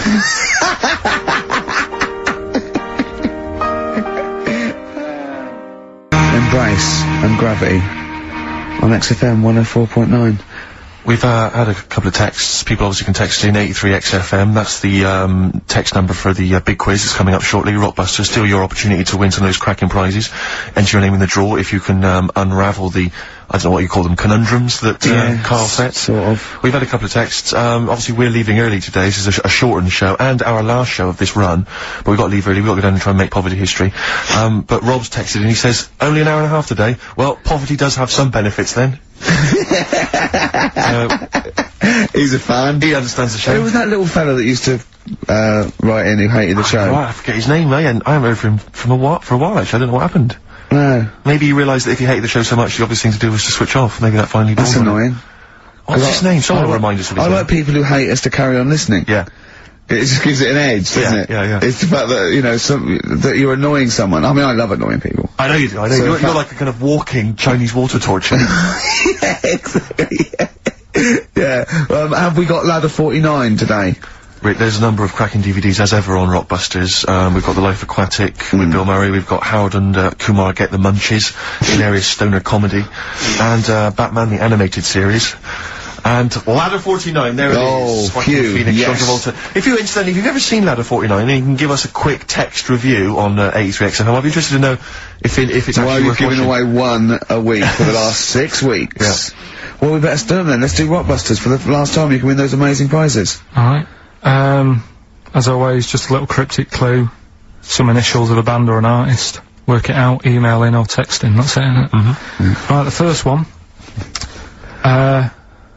Richard's kid. Yeah. Cuts hair for a living. Right? Richard's kid cuts hair for a living. Right? Initials BD. Right? BD. Richard's kid cuts hair for a living. Second one. I have a problem saying the French word for well. Right? I think that's the right word anyway. Well. I have a problem saying the French word for well. So what's that? That initial there is K. Right, band or artist. And then the third one. You take 8 kebabs, 2 kebabs, 57 kebabs, times it by 27 kebabs. Right? The fella is struggling to work it out. What's that? What's going on there? Right? It's a good question. DS is the answer there. 8 kebabs, 2 kebabs. I've got it. 57 kebabs times it by 27 or what have you. Fella's struggling working it out. What is I've it? got that one. DS. So, just email in, ricky.gervais@xfm.co.uk or on the text, 83936. Yeah. Yeah, and you can win Ladder 49 and those other DVDs. Plus, you go into the draw, which we'll do before we leave, and you can win the signed by Matt Groening, personally drawn Homer Simpson. We've got the Spinal Tap poster signed by Christopher Guest, and also the original artwork of us as Flanimals. But they've all been framed. They've done a brilliant job. It really is a nice prize. I mean, almost too good to give away. A little bit annoying. Is it too late to take that back? Well, I was thinking we could sneak in a copy. Yeah. It's a very bad photocopy, so it goes grey and Yeah. No, they're all originals. So get texting. Right. Right. R.E.M. Night Swimming. Beautiful song. Brilliant band. I've got to introduce them, and I'm actually nervous. Yeah. I never get nervous. You never get nervous, do I you? never get nervous, and I get a little adrenaline rush. It just takes, 80% of the world's population to be watching you, and then you get a little bit jittery. And I didn't know what to wear. No, this is interesting actually. I don't know, no. For a moment there, I was thinking maybe Ricky's got to pop home first before he goes down to bring on the band. But if you are watching it, or if you're there, obviously not there, if you were there you wouldn't be listening to this, but if you're watching it on TV, do check Ricky out, because how do you describe that particular look? Ricky's wearing, sweatpants. I assume they're sweatpants, they're not pyjama bottoms, are they? They're sweatpants, they're sort of, And you've got just a white t-shirt, cheap plain white t-shirt. Yeah. And basically Ricky is wearing, it's like, he's made so little effort. The only way he could have made less effort was if he wasn't wearing any clothes. And he was just wearing his underpants that he slept in. But But he's actually bothered to put on a t-shirt and a pair of sweatpants and some trainers. Yeah, well. Jonathan Ross is going to probably be wearing a suit, one of his, expensive suits or whatever, and... Yeah, but he won't be as comfortable as me. Well, true. Did it not occur to you for a moment to maybe make slightly more of an effort? Perhaps put on a jacket? A jacket looks silly with tracksuit bottoms. Well, again, you could have changed the tracksuit bottoms. I mean, they're a mainstay of the outfit, are they? It's like, they're not changing for anything. Yeah. I've got very little things that I haven't got a drawstring or elasticated waistband. No, sure. I don't want to be bothering with buttons and zips and hooks. There's going to come a point, isn't there, where you're just going to wear, I don't know, smocks. Baby grow. Baby grow. A baby grow with a flap. Yeah. That'd be great, wouldn't it? Those little mittens. Yeah, that'd be great. And then an oven glove, so I can just get stuff out of the oven, eat it, let it drop everywhere. Yeah. Right, and then just get out of the baby grow, put a new one on, a clean one on. All those kind of red flannel things with the which cowboys wear. Yeah. The kind of buttoned up. Yeah, like old cowboys. Yeah. Grandpa, he comes out with the shotgun. Exactly. And yeah, the long johns. Well, how's it going with Rockbusters? Anyone got the answers? Actually, one guy is, he texted in, James in Deptford, he's, offered some answers, and he says here, the guy that hated us, famously, of course, we should have remembered, Dickie Anderson. Dickie Anderson? Richard Anderson, of course. I don't know if Dickie's still listening. If he is, obviously email in ricky.gervais@xfm.co.uk and, tell us what you've been doing, how you've been keeping busy and stuff. Yeah. Nice to hear from him. Chris Campling hasn't called, has he, either? Yeah, The one that thinks that not only is this whole show scripted, imagine that, right, but that Karl is a character created by us. Yeah. He's actually an actor. Oh, if only Look at that, a shaved monkey we got. I'll tell you, you're going to go along later to the Live 8 gig and you're probably going to see some bands that are going to make an effort to entertain you, but, if you want entertainment, Rick, you know it. There's only one person to book. Go on. Me. If you perhaps I'm going to do, because I mean, obviously a top DJ on the radio, but where I really come into my own is DJing in any kind of club environment. Well, you told me you were DJing, I didn't go to it, DJing at a party, and you said the place was rocking. The place was roaring. And I loved it. Karl just said he was there and they weren't. Well, that's nonsense, Karl, because you know very well that when I'd put on a tune, they'd cheer. Yeah, but it was late on in the night, they would have done that, whatever you put on.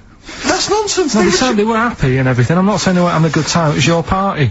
It was alright, but they weren't going mental like you're sort of making up. They were definitely going mental. When I put on the Proclaimers, they could not believe their luck. Yeah. They would have walked 1,000 miles.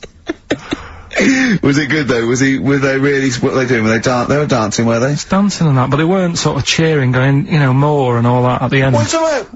Oh, Take On Me came on, the big cheer went up. Oh, I don't know who to believe. I've been there, done it, Steve. I've been the DJ as well.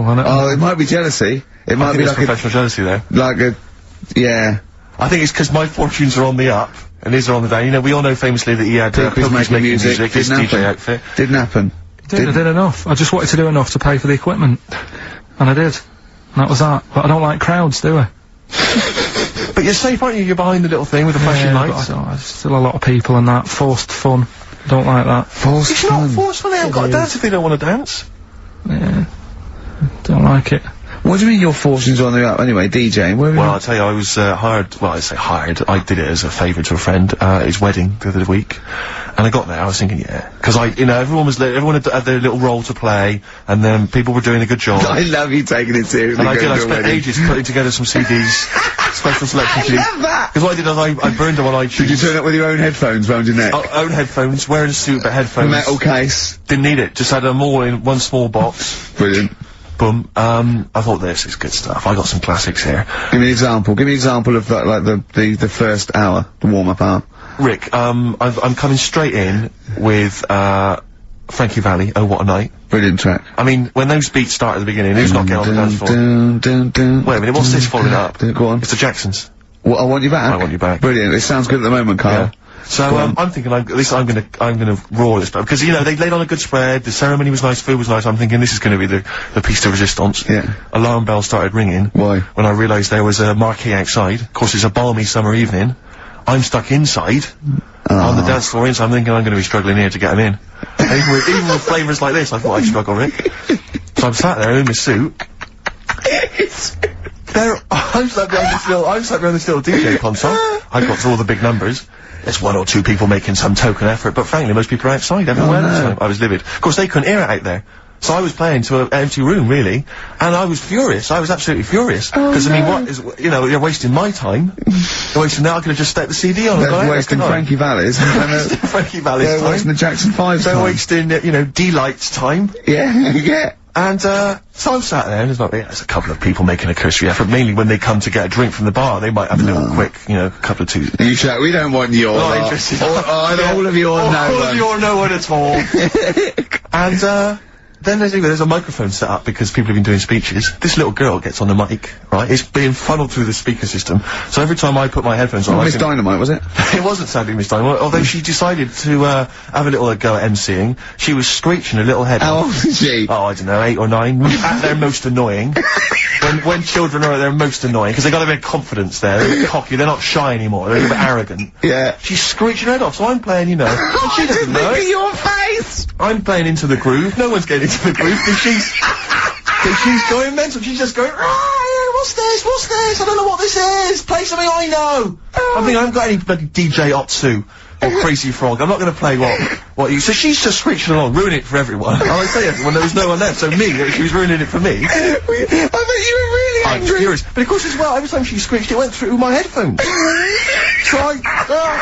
So, of course, and then her dad comes along, right? And I'm thinking, alright, he's seen what's just imagine you in your suit, sweating, getting annoyed at someone ruining your set that no one's listening to. I think, her dad's coming over, he's gonna put pay to this, he's realised that, you know, she's causing a disturbance. He comes over there, joins in. No. Sits her on his lap, he's just saying, hey, she's having a whale of a time, I'm thinking I'm furious. I'm thinking it's his responsibility to shut her up, he's not gonna do anything. What can I do? I can't step in. No. And I know very well that if I interfere, he's gonna say, oh, well, she's enjoying herself and no one's dancing anyway, and we've just got into a fracas. Yeah. I didn't want to start a fight. No. Cause So, I don't know, but he'd have knocked you out, wouldn't he? Someone would have got knocked out. And I'm not saying who it would have been, but, you know, but to bear in mind, Rick, there would have been 2 of them. And, so I didn't want to get into a fight with him. And, anyway, so I'm playing. Anyway, so my friend came along, he realised what was happening, and I didn't have the guts to unplug the microphone, because he'd have known, you see. Yeah. So I got my friend to do it when she had her back to me. So he pulled the plug out, the microphone went dead, she went, what's going on? I went, I don't know what you're talking about. I said, I don't know. She said, where the microphone's? I said, you must have broken it. I don't know what's going on. Someone will probably make you pay for that. And, anyway, at least we shut her up. That is great! But it really went from bad to worse. And, you know, there's that thing when you panic, you start panicking, so you're putting on a lot of flavours that you would have saved till the last hour. What are we talking? Boom Boom Shake Shake? Exactly, you're throwing him in early. Love Shack's coming on way too soon. Really? Oh, Love Shack before 11. It's heresy, but I had to do it. But anyway, in the end, I made the bride go and get some people in. I said, look, it's your special night, alright, and they're gonna enjoy this. I'll be honest, love, this is a washout, and it's up to you Exactly. to turn this wedding around, or I'm walking. I'm walking, and I tell you, they're gonna have a sour memory of this evening, unless you bring some people in. Get everyone in dancing. So she got him in at the end, and I'll tell you this, Karl, I mean, I don't know what you say, but they were loving it. They were absolutely loving it. A bloke came over and said, have you got Amarillo? I said, no, but I put on something even better, Delilah. I mean, wedding crowds always go for Delilah. A song, of course, about old man killing his wife. It always goes down very well, strangely, at weddings. They get into a sort of hokey-cokey thing. They went berserk for it. And I was following it up with, I had the monkeys, I had all sorts going on. Brilliant. Of course, you know what happens. What? I'm going great guns. People are absolutely loving it. They're rocking it. I throw in, I had something cracking on at the end. Come On Eileen, of course, was on. People were going berserk for it. Which is unfortunate, because the bride's name was Eileen. Yeah. And, then the bride pipes up. I'm throwing the, bouquet. So they all traipse off outside again. I was furious! Oh, no. I plugged the microphone back in. I said, what are you doing? We got, but they went out there, and of course you can't get them back once they've done that, because all the women are running around. I got the thing, and then they got to wave everyone off, throw the confetti. They ruined your day. I was having a great time, and they ruined it. She ruined your special day. She ruined my special night. Oh, no. You know, it's on her head. What would you put on about now, Karl? What if I was DJing? Yeah. Probably about a world party. Go on, then. Interesting. Put the message in the box, put the message in the car, drive the car around the world, and I'm imagining, Rick, that message is make poverty history. That's world party, put the message in the box. Yeah. Can I just say quickly while I think of it, we get a lot of emails from people, a lot of texts saying, can you send a big shout out, stuff like that. You know, I've just looked at one now, Scott and Julie in Australia listening, they want a big shout out, big shout to them. But there's so many people that do it, and obviously, just want to say, sorry we never get to your emails. We're very, very lazy. We never really get to look through them, but we obviously do appreciate you emailing in, texting in, stuff like that. And also, can I send a big shout out to my grandparents, who I believe might be listening on their new digital radio? They're pretty high tech. Very nice country. Yeah. Are they the merchants of, Bristol? Merchants, yeah. Props to them. Props to them, yeah. It's a slightly truncated show, isn't it, today, Carl? We've got I don't like it. I don't like change, and that's what's happened. I'm not You don't, do you? You're like Rain Man. Yeah. He really is like Rain Man. Anything change, he's got to get in a little routine. You can't. No, I don't like to. I'm not like Suzanne's mum and dad and what have you, where routine cannot change no matter what. Like what? Well, we've talked about it where, you know, if it's a Tuesday, I'm having sausage, egg and chips no matter where I am. That's what they're like. Right. That's what they'll remember, actually. When I'm saying about stuff about Live 8 and all that, you know, people will remember. If people said to a dad, you know, you remember Live 8? Okay, what day was it on? Tuesday, when I had sausage, egg and chips. Nothing changes. But the thing is, today, normally we have a bit of a, you know, I know what we're doing where and all that, and it's all sort of messed up. We don't usually know what we're doing where. We say, what should we do next? No, but I know, like, Rockbusters has been done early. Right. So that's normally done at about... That's really throwing you. I think, I just I don't like all this change and that. It's messing about, innit? Rain Man. So what do you want now? Well, what about Song with a Story?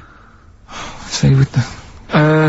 right, well, last week... Look at him, he's in a genuinely foul mood. No, he's actually rocking. Yeah. He's actually rocking like Rain Man as well. Last week we did, like you say, Eric Clapton. This is the section where we play a song with a story. I think every song, if it's a good song, it's got a story. You've got to listen to it, sort of, you know, from the start. You get in the middle, you're going, oh, how's it going to end and all that. Yeah. You wait another minute, you know the ending, you're happy. But the thing is, as Steve said, you know, sometimes we're disappointed with it, so it's just not a good story. And as Steve said, I'm not sure you're finding what you need in a song for a story. Why don't you read a book, a novel? If you want a really good story that engrosses you, why don't you read a book? You're not going to get it from a pop song. I haven't got time for a book. Song's 3.5 minutes. And that's it, is it? And that satisfied you? Well, yeah, it gets you thinking for a few minutes, then you move on. Then you stop thinking. 2 minutes 50, this one, right? It's brilliant. Go on then. It's about, last week we talked about the little crippled fella, right? This one... as I say, I don't think we say cripple anymore, but go on. Alright, this one, someone emailed in saying, if you want a song about that, this is a song you ought to listen to, right? Right. It's about this fella who, basically something happened, I think he's in a wheelchair, right, for some reason. You thought that last time. His wife, you know, likes going out. She doesn't take him with her when she goes out. Right. Is it Ruby, Don't Take Your Love to Town? Yeah. Good, brilliant song. We'll just play it then? Yeah, great song. Alright. What do you mean? Oh, it's just, it's a good story. It starts off well and that, you're feeling sorry for him, but then he says, where's my gun? Yeah. 'Cause she's a slut. Why? Because she's going off. Yeah, but what does he expect her to do?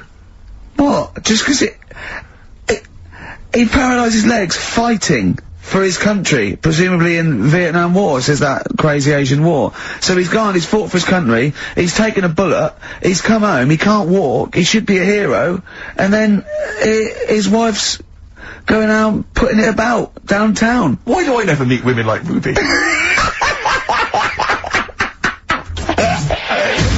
Forever Lost. The magic numbers on XFM 104.9. Well, the concert's kicked off, Steve. Yeah, I'm a bit annoyed that we're still here, really. Let's try and wrap this up quite quickly and then shoot No one's listening anyway. Nah, we could talk about anything. Well, we do. Yeah, true. It makes no difference to We could do a lot more swearing than we normally do. We could do even more. I was talking to Karl the other night, because I've been rewatching for some reason that film Witness with Harrison Ford, where he's a policeman that has to protect a little boy who's part of an Amish community. Amish? Yeah. And I tried to explain to Karl... You look plain, John Book. Exactly. Yeah. Exactly. And I was obviously trying to explain the Amish to Karl. He'd never heard of them. Completely stony-faced. Amazing. Now for those... Okay, you explained it to him, have you? Okay then. Now I don't know what you said, but I'm assuming you got it right, right? Karl, now tell me back now, what are the Amish? They're just people who, sort of live, like in the olden times, so to them they're sort of in about 1842 or something, so they're getting old papers and that. They haven't caught up to... No. They don't have telly. They don't deny that the 20th century has happened. They just don't want to be part of it.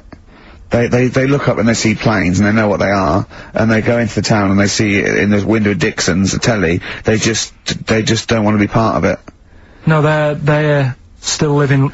They are still living like it's, that's what I mean, yeah. Yeah, but they know about everything else. They just don't want to be part of it because they think that the sort of, the revolution, was a bad thing. They think, that society became more and more depraved, and they wanted to go away from it, and they want to go back to old values, and they think they don't need TV and jets and that way of life. They can survive in the old way because the old way was better. Missing out on Live 8. Yeah, but they haven't had Band-Aid yet. Yeah. I think this is the problem that Karl had. He in his mind, they were just a bit delayed, so that in his head they were slowly moving towards the 20th century. They wouldn't be able to watch most of these bands, all their electric guitar. They'd be allowed to watch Tracy Chapman. Yeah. Doing an acoustic set. Yeah. Between the bands. Yeah. That'd be alright. But no, in Karl's mind, it's like if he... Although they wouldn't like Fast Car. They wouldn't like singing about that. They go, I don't know what you're talking about. Pony and Trap. You got a pony and trap. That'd be alright. But are they still, do they still get sort of rubbish posts and that saying we need your money for this, or, get behind this charity? They live in a isolated community. They're farmers, aren't they? They're farmers. It's an agricultural community, and they're obviously very staunchly religious. In actual fact, it would suit you very well, because you hate crowds, you hate groups of people, you don't like the modern world. Well, you'd love it down there, wouldn't you? He wouldn't like getting up at 4 o'clock to milk a cow, though, would he? Well, no, but he'd get used to it. Go back to bed, couldn't you? It's probably out... I mean, have they got anything to do with the Hare Krishna people? No, nothing at all. Because out of all the religions, that's... I'm not a religious person, I don't understand You're only saying Hare Krishna because you've got the head. That's the only reason you think it'd be... I'm halfway there. Yeah. But the thing is... Out of all it, you just, what was that? Money just fell out of my pocket where I'm nearly laying down. That's the danger of wearing sweatpants everywhere you go. I don't think ever lying down in a chair.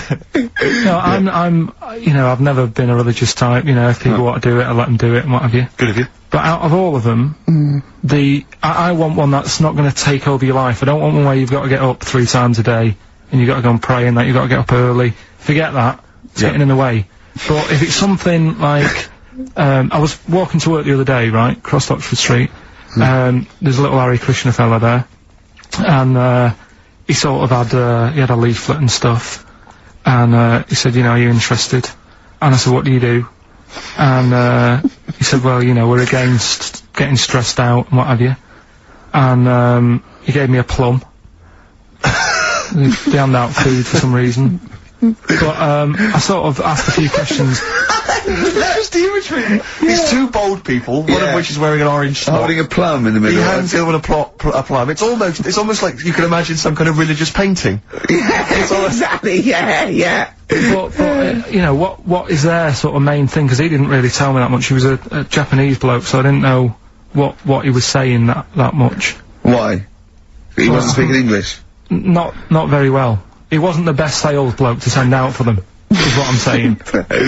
Yeah. But what's that? Are they? You're saying they're nothing like? Well, I believe Hare Krishna is a kind of as an offshoot of a sort of Buddhist faith. It is. I think they are Buddhist, aren't they? Yeah, and obviously their kind of trademark, as it were, is that they have to say. I believe they have to say Hare Krishna, Hare Krishna in a certain rhythm, in a certain order, a certain amount of times per day. That's why you see them walking down the street saying Hare Krishna, because it's actually a sort of religious chant which they're obliged to do. So you see, even if you go into the Hare Krishna faith, you may find yourself, in Tesco or whatever, forced to say Hare Krishna, Hare Krishna, perhaps out loud, not just thinking it. Yeah, no, out loud. You can put it on an iPod and you couldn't put that on an iPod. No, it doesn't count. No, I think you have to actually say it. So I guess that kind of eats into your social life a little bit. And there's the wearing orange as well. Particularly frustrating, I imagine, if you're in a cinema or a library. A little bit awkward there, midway through, or Star you Wars, live next door to a bloke called Hare Krishna. Yeah. Who constantly thinks you're calling him. Yeah. That probably... Yeah. So that's in this. I mean, I don't think we've quite done the Hare Krishna faith its full service there, but so interesting to you. I mean, you got handed a plum. You've been treated well by them. Yeah, well, but he couldn't tell. I just wanted to know how much time it would take up, what are the benefits, you know, what can you do, what can't you do. Well, I think the benefits are they probably don't get stressed out. They've probably got that sort of, that zen, that chi-ness about them where they try and interact and... Quite meditative. Yeah. Yeah. They've got some nice trainers as well, don't they, with their... Yeah. Orange. What are you looking for then in a faith, Karl? You say what are the benefits? I mean, obviously Catholicism, you get the communion wine and bread, so... Yeah, but I can afford that. Right. Probably, just, I like the Crusaders. I was forced into joining that as a kid, because a mate sort of joined it, and, he sort of said he'd join in, I sort of swore at him. I said, I'm not doing that, right? Yeah. He said, right, if you don't come with me, I'll tell your mum that you just swore. So I was like, oh. So I went along, and I used to just go on the Friday when they played, you know, Sabutio and stuff, and then I went on one Sunday, and it was totally different. There was no Sabutio. There was no sort of, you know, table tennis. The thing where you hold a thing and knock things over. Skittles. There was all that on a Friday. Went on the Sunday, it was rubbish. He said, right, sit down in this room. They gave me a Bible. Thought, this looks too heavy, this is too big, I'm not interested in this book. And, I never went again. I used to hide on a Sunday when they came round. And, that's been the only sort of... I suddenly, why did it suddenly turn out to have to hide on a Sunday when they're coming round? Because they wouldn't leave. They wouldn't leave. Who was it? Were they adults? It was sort of a, well, he seemed like an adult to me at the time, but he was probably about 27. Well, that is an adult. Yeah, but, do you know what I mean? He seemed a lot older when I was a kid. Yeah. And he came knocking and that, and he used to say to me, Mum, I'll just tell him I'm ill or something. And, he used to hang around to see if I'd eventually come out to play and that. And if I did, I think they would have grabbed me and took me there. I love the idea that for you religion has to bring with it some kind of gift. It's like, you know, join our faith and you get an alarm clock radio. It's like something like I think religion does bring a gift. Usually, it's... Well, the gift of the Lord. Well, the gift of everlasting life, isn't it? And that's the problem with it, you know. A lot of people believe in it because they think... But for Karl, his feeling is like, that should be a given. That's safe. I'm definitely going home with eternal life. But what else can I have? Is there an iPod? You have to have a religion, because obviously I don't have a religion, I don't miss it, and I wouldn't want one. I'm an atheist. And that's out of belief, that's out of logic. And we don't get into the politics or the morality of it. Why do you feel you need a religion? Why don't you just get a hobby? Well, I didn't want one. I don't want one. I just was saying that, you know, if I was to get one, which one would I go for? Is what I'm saying. I'd like to see you perhaps as a Jew. I think Judaism would suit you well, I think. What are the hours like for that? Tough. It can be tricky. That's what I mean. I don't want anything that's, you know... And they have a day where they don't eat and stuff. I couldn't be doing that. So they may have days when they eat a lot too much. Yeah, but what happens if I'm not that hungry that day? Like I say, I don't like change. No. I mean, I like my Cheerios in the morning.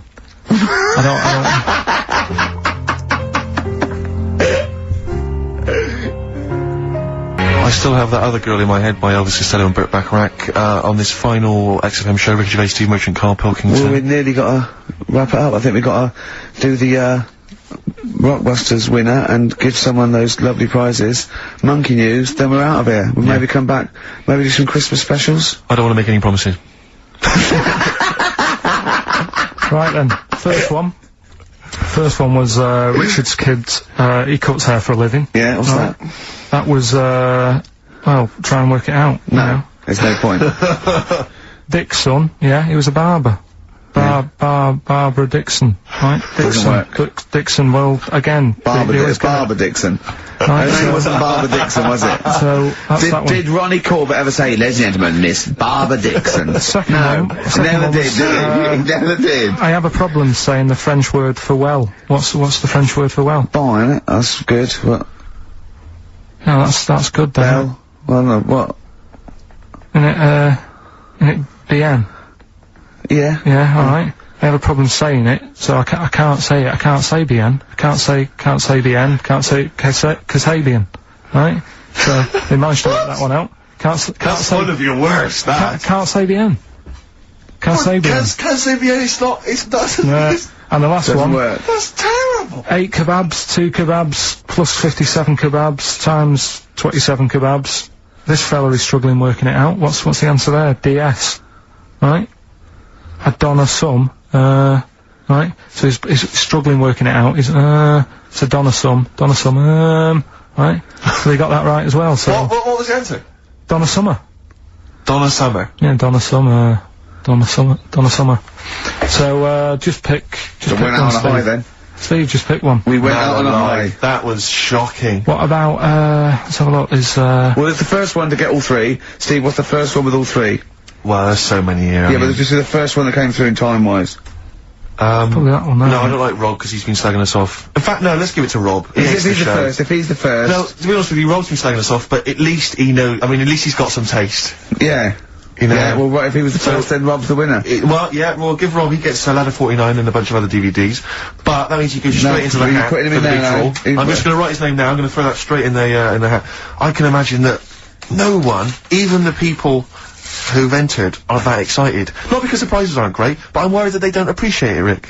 Do you know, I get the feeling that our listeners, they just don't appreciate the fact that we've gone to all this trouble, we've got the Homer Simpson drawing and things like that. I just feel like these people don't deserve it. And do you know what, it's weird, I just wish we had a better quality of listener. Like, people who listen to Radio 2, they deserve it, you know, they're elderly and infirm, some of them, it would really cheer them up, but our lot, you know, drug addicts, Yeah, let me pick you it know, out. truck drivers. So I've just put all the names in the hat, all the previous winners from the previous weeks, and Who's Rob as winner? well. Is this Pilky, gonna put it out? Do you want Pilky or do you want Ricky? Oh, well, let's have the shaved monkey do it. Alright.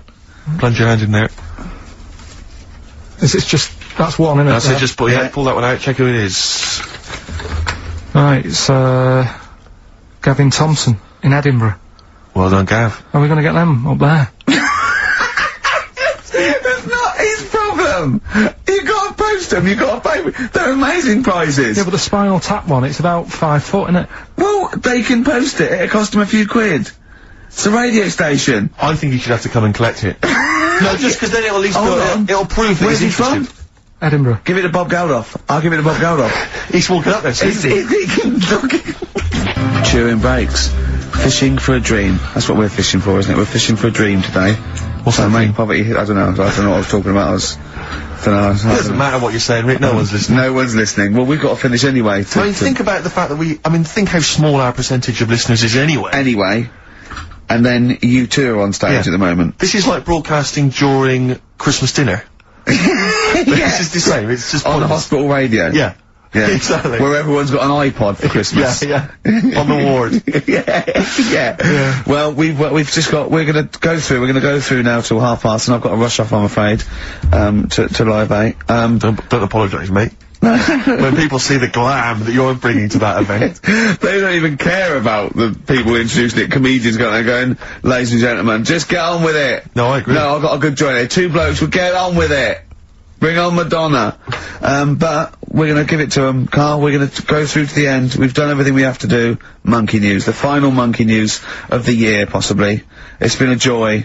I'd like to say, on behalf of myself, Steve Merchant, and this little bald mank. It's been a pleasure. Yeah, speak for yourself.